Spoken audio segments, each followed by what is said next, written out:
been thinking a lot lately about the things that took me at least 10 years to learn in business and things that I can explain in 10 minutes or less that I think will have a really big impact for leaders in business today. And one of them is about systems and processes. Okay, so I think there's nobody on the planet who doesn't realize that systems and processes and structure are important to a business. They're very important, but they're important for a reason that I think is different than what we normally think of systems and processes as doing. Okay. So systems and processes, we generally think of as giving us more time, right? Like taking a step-by-step that we do all the time and automating it into a process so that, it goes faster.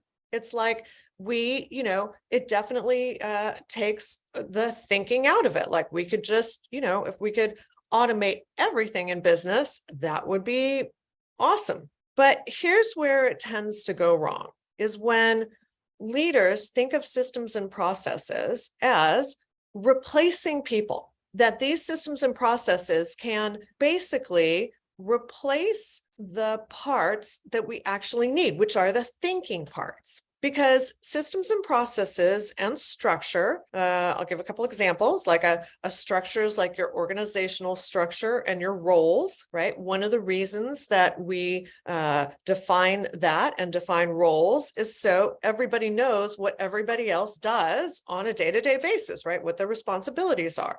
And we don't have to keep asking. We don't have to keep, saying, is this still your role today? Like we define it and then we know that's your role until somebody tells us differently. All right. That is what systems and, what a structure like an org structure is fabulous for. Okay. What it's not fabulous for is, defining everything in the role that person will ever have to do. That's just not even possible in business, because the tasks that we put down, some of them may be able to go into a bit of a process, but mostly people are going to need to do thinking. What they need the processes and systems and structures for is to support them so they don't have to think about the things that don't matter. I mean, they matter, but they're going to get done automatically. Like we can take the thinking out of it. And to free our time so that we can focus our thinking on the things that do matter, like the things that don't go as planned. Like when something changes, let's say your role, you have a role in a company as a marketing leader, and suddenly the whole world changes, and now you have to, you were maybe back in 1990, I don't know, 5 or so, when Google came on board. As a marketing manager, you probably wouldn't need to know it before then. And suddenly your role would be redefined because the world keeps changing. And so why we want systems and processes is to support our thinking. It's not to take the thinking out of everything. It's to automate things so that we can actually focus our thinking on the things that really matter. So instead of me trying to think about what I'm supposed to be doing every day, or what my coworker is supposed to be doing, I can be thinking about, oh my gosh, I'm working on this project and I know this is in my role, but it's not going as planned. And it needs a whole new part that, isn't in my role description. And we need this person to still step forward, take as much responsibility as they can, and not go to the place of, well, my role description didn't catch it, something like that. We need to keep watching those systems and processes for when they don't go as planned. So so I definitely meet leaders who want to systematize everything. They're thinking, I know how to do this thing. like maybe it's like putting on an event or something.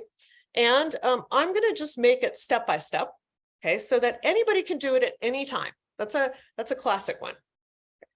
Okay, so if anybody has ever put on an event, you know that you can have a great plan and a great checklist, and things still won't go according to plan, especially because events involve people, and people don't behave like we want them to behave often.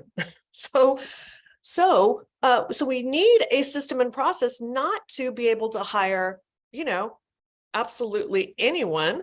A person who's never done an event before. We need the system and process so that a person who's actually good at events can be stellar. And that's really how I want people to think about systems and process. It's not about just taking away work.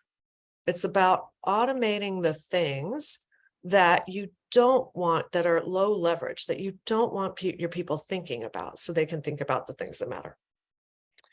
And that's what I wanted to share with you today about systems and processes. To learn more about this episode's topic, pick up a copy of my book, The People Part, at your favorite book retailer or at anniehymanpratt.com.